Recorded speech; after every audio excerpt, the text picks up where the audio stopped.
Olá você que nos acompanha aqui pelo Notícias Agrícolas, eu sou Letícia Guimarães e a gente começa agora mais um boletim para falar sobre o mercado do boi gordo, entender como que a gente chega nesta quinta-feira, dia 6 de fevereiro, quais são as perspectivas para esse mercado, para esse dia de hoje, ao longo dos próximos dias. E quem está aqui para trazer mais informações sobre esse setor é o Iago Travagini, que é analista de mercado da Agrifato. Seja muito bem-vindo, Iago. A gente teve um probleminha de conexão com o Iago Travagini, a gente está tentando retomar essa conexão com ele. Enquanto isso, eu vou trazer uma informação aqui a respeito do mercado do boi gordo, uma informação que vem da Scott Consultoria, enquanto o Pedro vai tentando fazer a reconexão. Opa, a gente deixa essa informação para o final, já que o Iago está de volta. Iago, você me escuta? Agora eu te escuto, sim. Cortou bem no meio da sua fala, mas agora eu te escuto. Não tem problema, aqui a gente segue, que o importante é a gente conseguir restabelecer a conexão. Iago, seja muito bem-vindo aqui com a gente no Notícias Agrícolas para a gente poder falar um pouco desse mercado do boi gordo. Vamos lá, vamos lá. Bom dia, boa tarde. Vamos lá, e para você que está nos acompanhando no Notícias Agrícolas, aí do outro lado da telinha, eu queria deixar um recado para você. O nosso canal de comunicação está aberto, o nosso chat aqui, tanto no site do noticiasagricolas.com.br, quanto também no YouTube, no nosso canal Notícias Agrícolas Oficial. Estamos aqui com os canais de comunicação abertos com você, da nossa audiência. Então, traga o seu comentário de como que está a arroba do boi aí na sua região, como é que estão os preços de mercado de reposição também, sempre lembrando de falar de qual cidade, estado você está aqui acompanhando essa transmissão. E claro, traga suas dúvidas também, afinal de contas a gente está aqui com o Iago Travagini, que é analista de mercado da Agrifato, analista de alto gabarito. Iago, seja muito bem-vindo, deu uma travadinha a sua internet novamente, mas estamos aqui firmes e fortes. Bom, vamos lá. Tomara que não trave agora. Se estiverem me escutando, se tiverem der qualquer problema, vocês me avisam aqui que a gente tenta continuar aí conforme for. Bem, para falar um pouquinho de mercado, né, Letícia? Acho que o que a gente tem visto aí nesses últimos dias é uma relativa estabilidade, seja no mercado físico, seja no mercado futuro, né? A gente teve finalmente a troca aí do indicador de liquidação da B3, né, que é saímos do CPE e fomos para a Datagro. O mercado futuro reagiu de maneira relativamente positiva depois desse anúncio, principalmente com a Datagro com preço um pouquinho acima do que o CPE negociava, então a gente começou a ver os preços futuros andarem um pouquinho para cima, mas sem grandes mudanças de paradigmas ou de convicções. Desde que esses contratos aí, faz, na verdade, acho que uns 30 dias que a gente tem visto esses contratos estabilizados nesse patamar, né? Se a gente for olhar no contrato futuro a 322, 323, a gente olha o mercado físico 325, o contrato mais longo e líquido nesse momento, que é o maio 25 a 318. Então, o mercado sem grandes mudanças nas perspectivas de preço, tá? Acho que a gente teve alguns indicadores que soltamos aí, né? Que a gente acabou vendo o mercado divulgar aí, principalmente de abate de fêmeas do Mato Grosso, que demonstram que continuamos a descartar uma grande quantidade de fêmeas, tá? O mês de janeiro de 2025 reforçou esse sentimento aí de descarte de fêmeas ainda elevado. Ou seja, se a gente olha pelo viés desse descarte de fêmeas referente ao mês de janeiro, Iago, isso significa que a demanda, que o consumo interno aqui, ele está de alguma forma sendo responsivo a isso? Porque a carne dos abates de fêmeas, ela fica aqui no mercado interno, certo? Na sua grande maioria, sim. Então, se a gente for avaliar dessa perspectiva de volume de carne ofertada que chegou no mercado, e mesmo que seja fêmeas, né? Mesmo que a gente veja essas vacas entrando no mercado interno, o que a gente tem visto é que o preço, o preço da carcaça bovina, apesar de ter caído, né, ela não refletiu um derretimento, que seria normal para o mês de janeiro, e não refletiu tanto na precificação do boi gordo, né? Afinal, a gente teve, se a gente for comparar o preço médio mensal de janeiro 25 contra dezembro 24, você teve uma alta de 1,40%. Então, assim, mesmo com essa oferta crescendo em relação a dezembro de 2024 e com mais fêmeas chegando ao mercado, mesmo diante disso, o boi gordo não reagiu de maneira negativa, ou seja, o mercado está ainda demandante, ele demonstra, pelo menos por enquanto, uma demanda efetiva e firme, tá? É natural que a gente veja esse processo econômico interno, ele demora um pouco de tempo para virar, até dessa perspectiva de aumento de juros no mercado futuro, né? A gente ainda está vendo esses juros que agora voltou para casa dos 13,25%, então a gente deve ter uma desaceleração econômica em algum momento, mas por enquanto a demanda está muito responsiva e está sustentando sim os preços nesse momento, tá? E a gente está falando do abate de fêmeas, por exemplo, no Mato Grosso, mas apesar de ter esses dados consolidados, é possível como que eu posso dizer, extrapolar essa tendência? Isso está acontecendo também em outros estados do Brasil, ainda que a gente não tenha esses dados institucionalmente, consolidados em outros estados, Iago, mas dá para observar, pelo que vocês aí da Grifato apuram junto aos seus clientes e também observam junto a essas instituições federais ou municipais ou estaduais, isso também está acontecendo em outras regiões? Sim, sim, com certeza. Se a gente for avaliar da perspectiva nacional, também temos essa percepção de que janeiro 25 foi o mês que abateu mais bovinos que dezembro 24, mesmo se considerar a quantidade de dias úteis, né? Janeiro 25 teve um dia útil a mais do que dezembro de 2024. Então, sim, se eu for avaliar o que aconteceu em São Paulo, o que aconteceu no Goiás, no Mato Grosso do Sul, foi uma oferta maior de animais em relação a dezembro 24. Então, um contexto que ainda favorece essa percepção de que estamos descartando animais, de que estamos, percentualmente falando, no nível de abate de fêmeas que a gente tem quando a gente está dentro de um contexto de descarte de fêmeas. E isso pesou, acho que pesa sobre a precificação. Se a gente tivesse em outro contexto, ou seja, essa demanda muito firme e um processo de retenção de fêmeas acontecendo, o preço estaria muito acima. Não é o momento agora, mas eu acho que dos males o menor, mesmo com esse abate recorde de bovino, de fêmeas, que aconteceu no Mato Grosso, mas que acontece em várias praças, a gente vê que o preço se mantém firme. Então, é uma notícia boa, assim, mostrando que a demanda está conseguindo manter o preço estabilizado mesmo diante de uma oferta a níveis recordes. Esse outro ponto que eu queria trazer com você, Iago, era justamente essa relação de oferta e demanda. Essa oferta que a gente está tendo, você falou que houve um abate maior nesse mês de janeiro de 2025 no comparativo com dezembro. Janeiro costuma ser um mês de demanda um pouco mais difícil aqui no mercado interno, é um mês, né, a gente até brincou aqui, né, que era um mês que quase que não acabava, o mês de janeiro, um mês que foi bastante longo, é um mês que as pessoas costumam carregar dívidas contraídas no final do ano anterior, é um mês que tem muitos tributos a serem pagos. Como que dá para a gente fazer esse paralelo? O que está sendo o fiel da balança? Demanda interna ou demanda externa para conseguir sustentar esses preços da arroba, que é o que a gente viu acontecer ao longo de janeiro? As duas, acho que performaram acima das expectativas, né, sendo bem sincero, Letícia. A gente esperava um mercado um pouco mais derretido para o mês de janeiro, seja da perspectiva externa, seja da perspectiva interna. E quando a gente viu se consolidando, principalmente na primeira quinzena, foi um mercado que ainda demandante, tá? Então, um mercado que ainda conseguiu dar precificação para o boi e dar sustentação para o boi num patamar de 320, 330, mesmo que ele tenha caído daquela máxima lá no final de novembro, né, de 350, caiu para 310 durante o mês de dezembro. Ele voltou um pouquinho agora durante o mês de janeiro, demonstrando que, mesmo diante de uma redução da demanda, que a gente consegue ver pela queda no preço da carcaça no atacado, pela desvalorização muito grande da carcaça suína, tá? Então você vê outras proteínas animais caindo. Você vê que a exportação recuou durante o mês de janeiro, né? Deve finalizar aí com um número menor do que dezembro, mas mesmo diante de tudo isso, a performance foi melhor do que o esperado. E por conta disso, acho que o que a gente pode cravar aí dessa perspectiva de precificação e tudo mais, é que a balança da oferta e demanda desempenhou muito bem, mesmo diante de uma oferta ainda grande de animais, tá? Se a gente for avaliar da perspectiva da última vez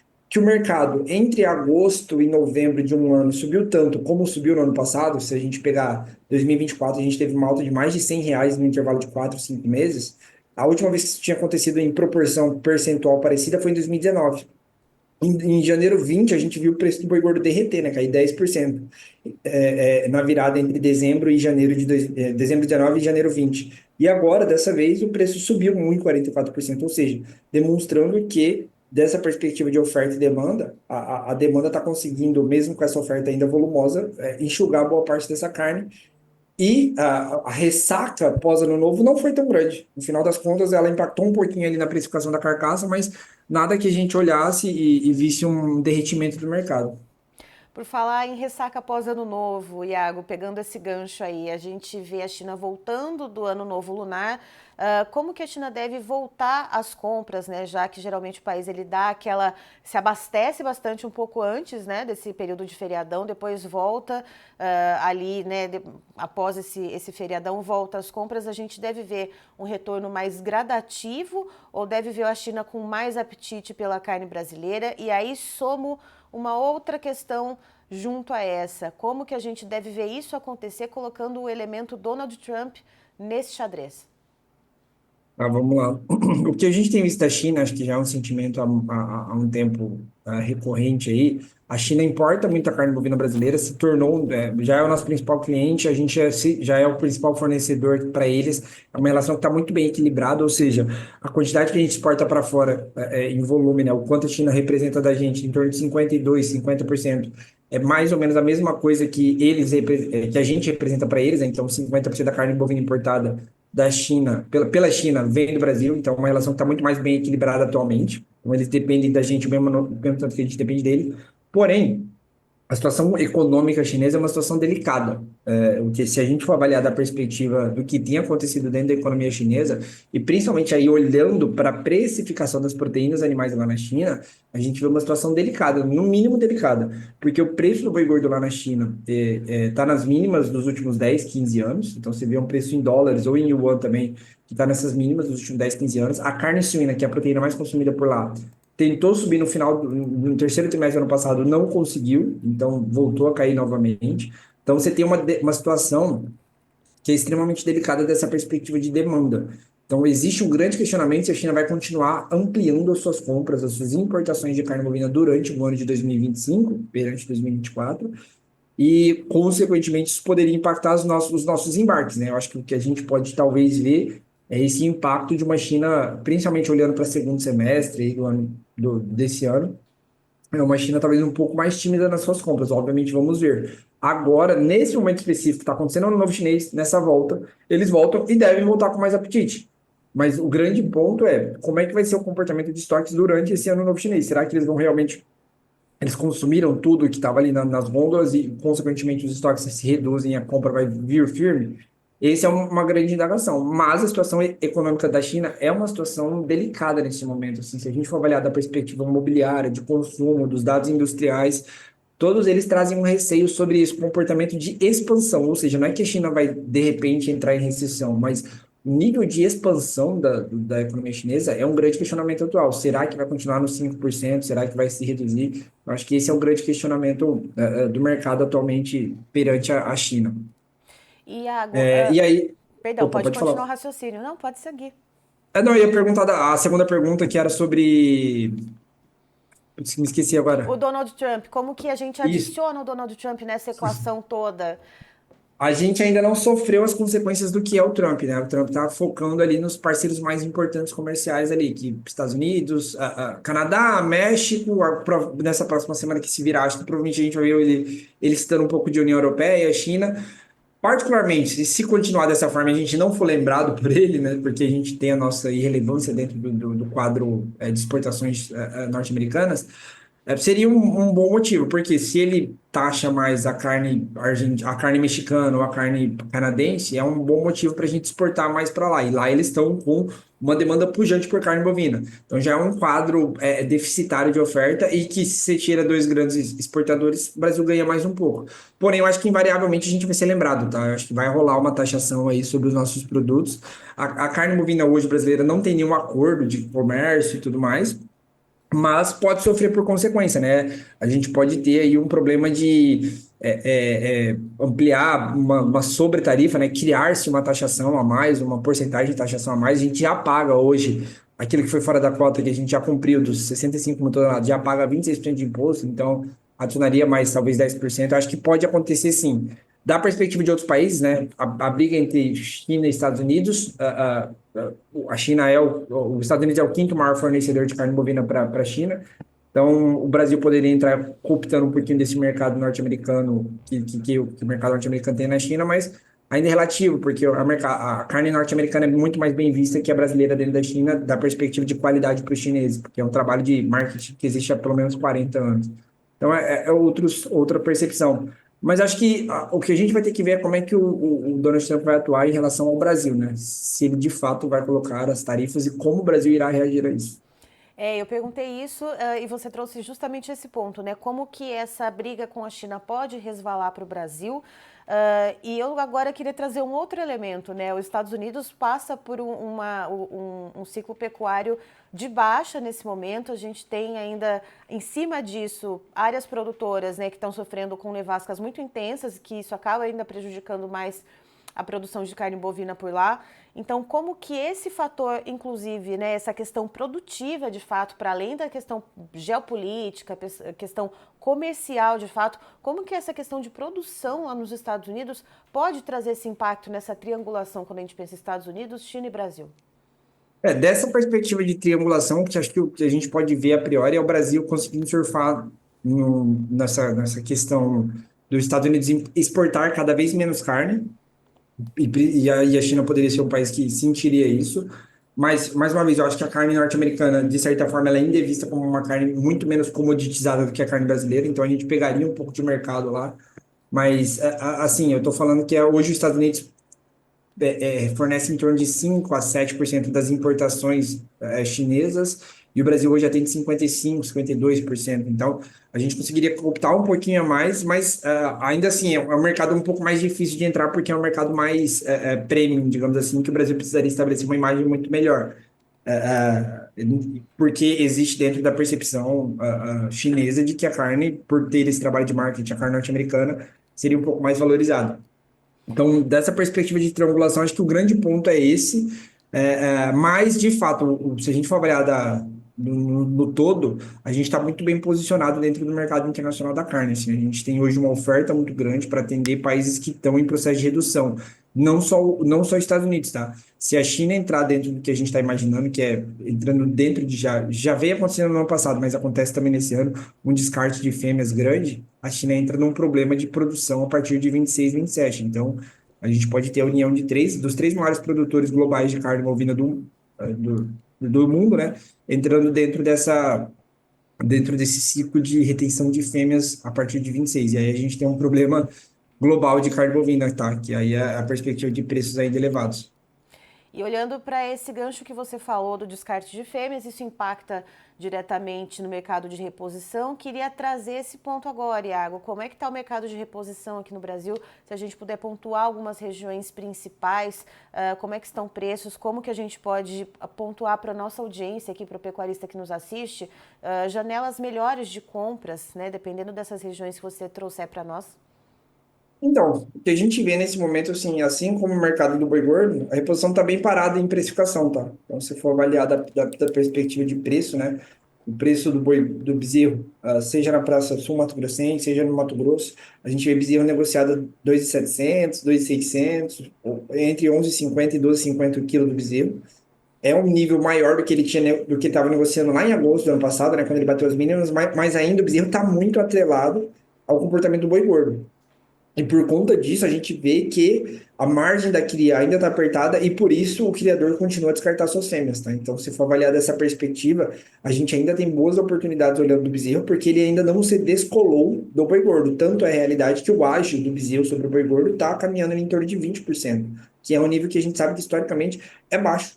Então, olhando dessa perspectiva, a priori, né, se a gente for olhar para a maioria das praças, assim, o bezerro tem caminhado junto com o boi gordo, mas sempre um andar abaixo.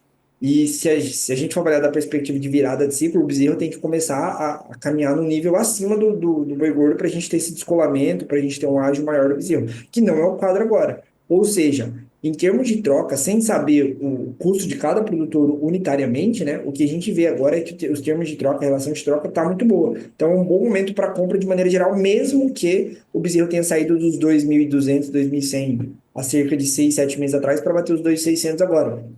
Principalmente dessa perspectiva de que, se a gente está há 2 anos consecutivos descartando fêmea, a gente está cada vez mais reduzindo o nosso rebanho e nossa capacidade produtiva. Uma hora essa conta vai bater.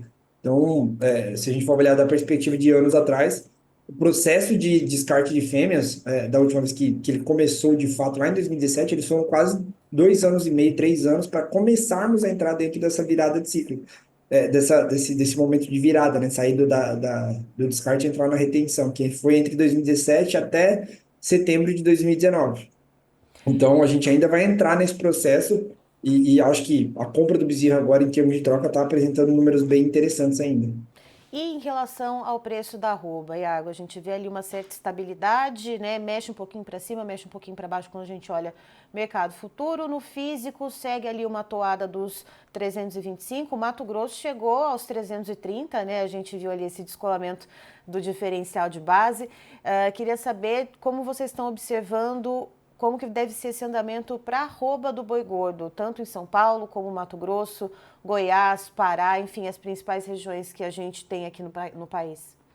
Tá, a curto prazo, Letícia, o que a gente vê, assim, acho que a bolsa precifica uma safra um pouco pior de preço, ou seja, o preço agora é 325, 327, 330, a bolsa precificando 317, ou seja, uma queda para esse período de necessidade maior de entrega, né, que é ali entre abril e maio, que o cara perde um pouco de capacidade de suporte e passa, ele tem que vender o animal dele, e aí ele entra numa sinuca de bico. Então a bolsa está precificando uma queda. O que a gente particularmente vê de curto prazo é o mercado ainda muito, sem um direcional muito claro, mas o comportamento histórico joga contra o pecuarista, principalmente a partir de abril, maio. Então, nesse curtíssimo prazo, a gente tem cada vez mais fêmeas chegando.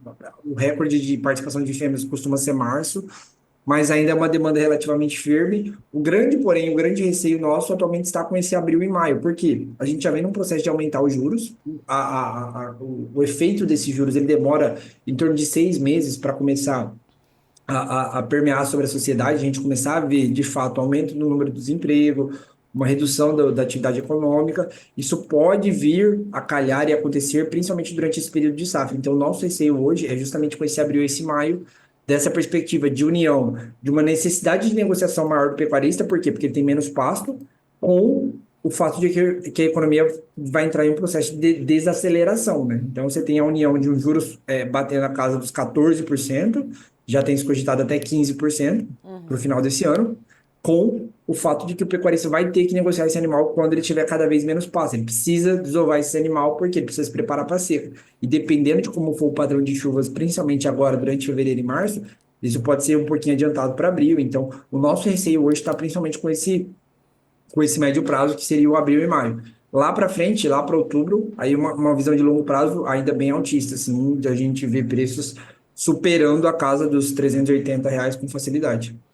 E olhando para esse cenário de economia que você trouxe, né, e voltado esse viés para o lado do pecuarista, quando a gente olha para o lado do consumidor, essa questão da pressão dos juros e pressão inflacionária também não colabora nada para tentar melhorar ou pelo menos segurar essa pressão baixista para o preço da arroba do boi para o pecuarista, né, Iago? Exatamente, exatamente. Se a gente for avaliar dessa perspectiva, não contribui. Tá certo. Iago, muito obrigada pelas informações. Você e todo o time da Agrifato são sempre muito bem-vindos aqui no Notícias Agrícolas. Muito obrigado mais uma vez pelo convite, Letícia. Sempre um prazer falar com vocês e até a próxima. Tá aí, então, estivemos com o Iago Travagini, ele que é analista de mercado da Agrifato, nos trazendo, portanto, as informações a respeito do mercado do boi gordo nesta quinta-feira, dia 6 de fevereiro. Os preços da arroba ainda eles seguem naquele patamar mais lateralizado, né? Não muda muito se a gente olha para o mercado futuro, às vezes um pouquinho de alta, um pouquinho de baixa, mas sempre não saindo muito de uma linha horizontal. No mercado físico, a gente vê aqui para São Paulo ainda os R$ 325. Mato Grosso, nessa semana, chegou na casa dos 330, né? Descolou ali do diferencial de base do estado de São Paulo, mas em geral é esse cenário de mais estabilidade nessa toada que a gente vê o setor. O Iago ele comentou um pouco a respeito do mercado de reposição que está seguindo basicamente essa mesma tendência do mercado do boi gordo, do preço da arroba, ou seja, não está se movimentando muito ainda, o que significa para você, pecuarista, conforme o Iago ressaltou durante a entrevista dele aqui no Notícias Agrícolas, que ainda há uma janela positiva de compra do mercado de reposição, principalmente para o bezerro, né? Ou seja, faça as suas contas, observe como que estão os preços aí na sua região, né? Coloque tudo na ponta do lápis, porque afinal de contas, para além de olhar o preço, né, preço da arroba, a gente tem que olhar para a margem. Eu digo você, pecuarista, né, que sabe muito mais do que eu, mas é algo que sempre os analistas trazem aqui nas entrevistas no Notícias Agrícolas. Iago ele trouxe também informações a respeito das exportações. A China terminou o feriadão do Ano Novo Lunar, deve voltar com bastante apetite para compras de carne bovina, lembrando que nesse período de feriadão a China para, né? Então a gente vê as importações por parte da China cessarem por um certo período de tempo, ela se abastece um pouco antes e depois volta ali, aí depende de como está a situação econômica, mas aparentemente a China deve voltar com um certo apetite.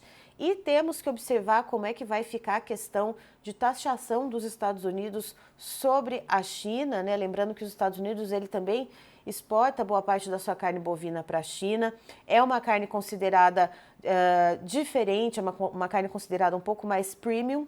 Então, é preciso saber como que esse xadrez da proteína animal, esse xadrez geopolítico e que pode impactar, né, o mercado de proteína animal vai se dar com essa inserção desse personagem tão icônico que é o Donald Trump, e saber se o Brasil vai conseguir ali abocanhar parte desse mercado dos Estados Unidos e saber inclusive como é que vão ficar as exportações do Brasil para os Estados Unidos. Lembrando que a gente tem uma cota de exportação para os Estados Unidos.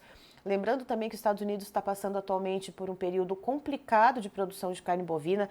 É um país que consome bastante carne, é um país que está lutando com preços elevados na ponta consumidora e o Brasil tem escala e tem qualidade para fornecimento. Resta saber se nessas guerras de taxações o Brasil vai ser afetado, que por enquanto não aconteceu, mas é algo que, claro, né, a gente está de olhos e ouvidos muito abertos para saber se isso vai acontecer de alguma maneira, mas fato é que são questões externas que a gente precisa observar com bastante cautela para saber como vai acontecer.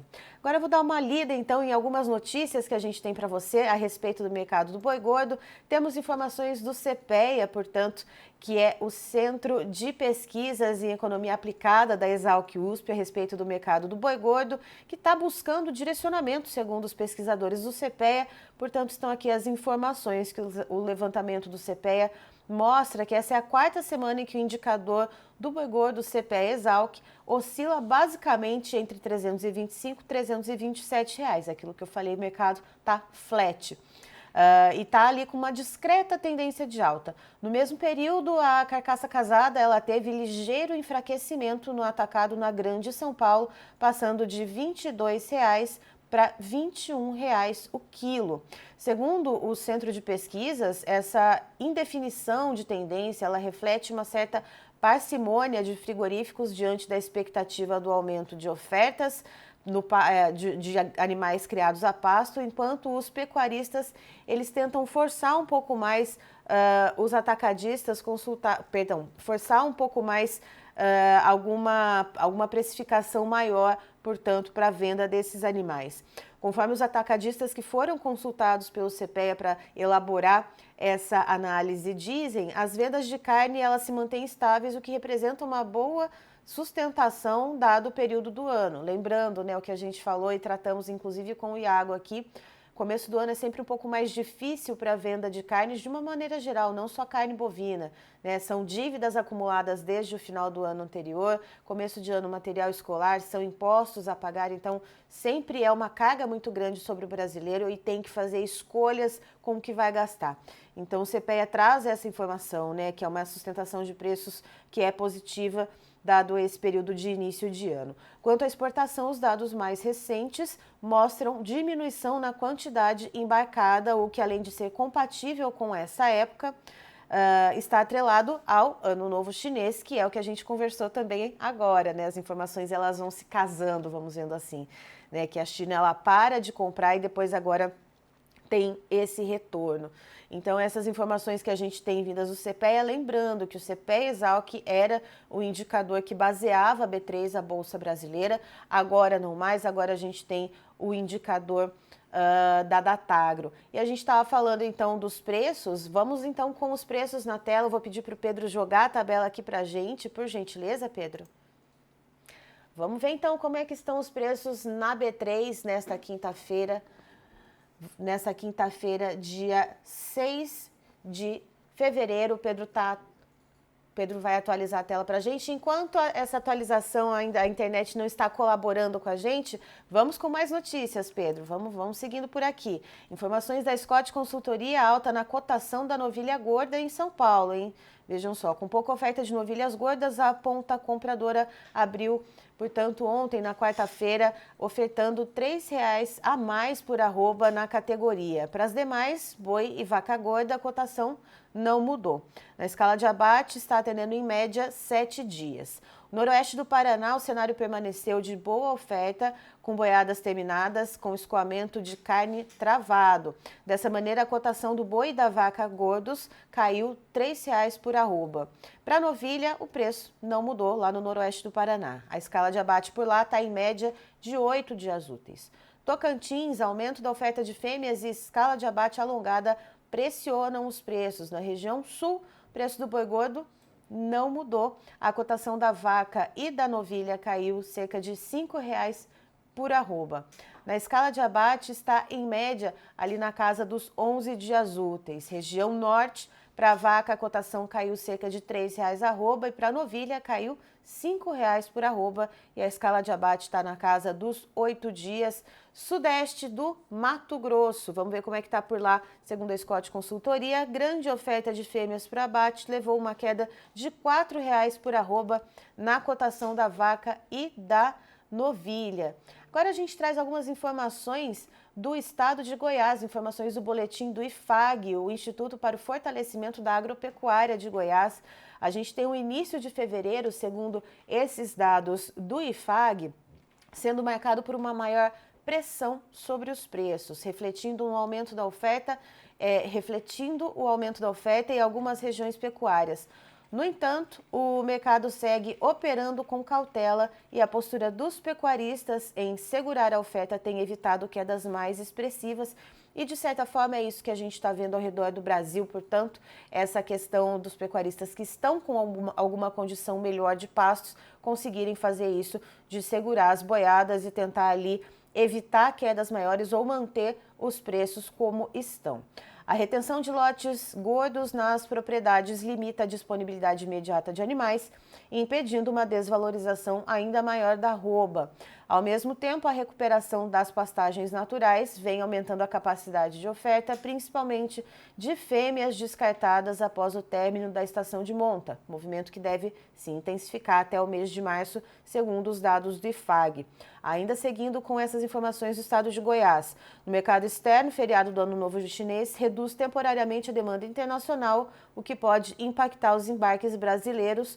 No curto prazo, espera-se um ajuste positivo nos preços com a retomada do consumo interno neste início do mês, embora o mercado deva apresentar um comportamento um pouco mais estável na comparação referente ao início de ano. Então, são essas as informações que a gente tem do estado de Goiás. Lembrando a você que está nos acompanhando aqui pelo Notícias Agrícolas, a gente está com uma programação um pouco diferente para você ao longo dos últimos dias. Então, a gente tem agora, ao longo de todo o dia, uma programação que não para, né? Então, são informações em seguida, uma da outra, são entrevistas exclusivas para você que nos acompanha, uma em seguida da outra, começando logo a nossa programação cedinho, às 8 da manhã, com a Carlinha Mendes trazendo Bom Dia Agronegócio, uma abertura de mercado bastante completa, trazendo informações sobre o agro, informações de política nacional e mundial, informações de economia, e isso tudo muito bem costurado, muito bem amarradinho, com entrevistados especiais também, trazem informações e visões de mercado bastante diferenciadas para que você possa ser o produtor rural mais bem informado do Brasil.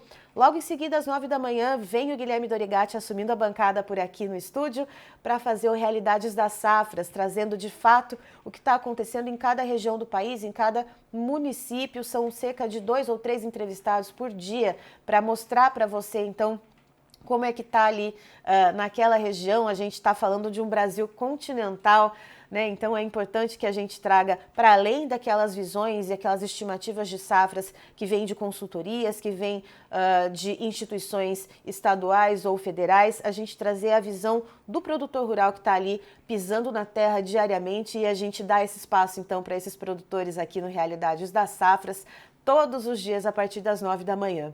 A partir das 10, o Erickson Cunha, ele assume o clima, né? Assume aqui a previsão do tempo. Hoje, excepcionalmente, eu estive aqui então para trazer as informações do tempo para vocês, sempre com uma entrevista com um meteorologista de renome, para trazer, portanto, as previsões de uma maneira ligada com as regiões produtivas aqui do Brasil, para a gente fazer essa ponte com você, produtor rural, também sempre trazendo as informações de uma maneira mais personalizada para a nossa audiência. E às 11, aí de fato eu que sou titular da cadeira aqui para trazer as informações do mercado do boi gordo, venho por aqui então para a gente trazer outro especialista, cada dia um especialista diferente, para trazer então essa visão do mercado da pecuária de corte. Claro, sempre a gente escolhe um especialista diferente para que você, no final das contas, possa formar sua própria opinião, pegando ali de um ponto ou de outro essas opiniões e essas visões de mercado que são trazidas por esses analistas.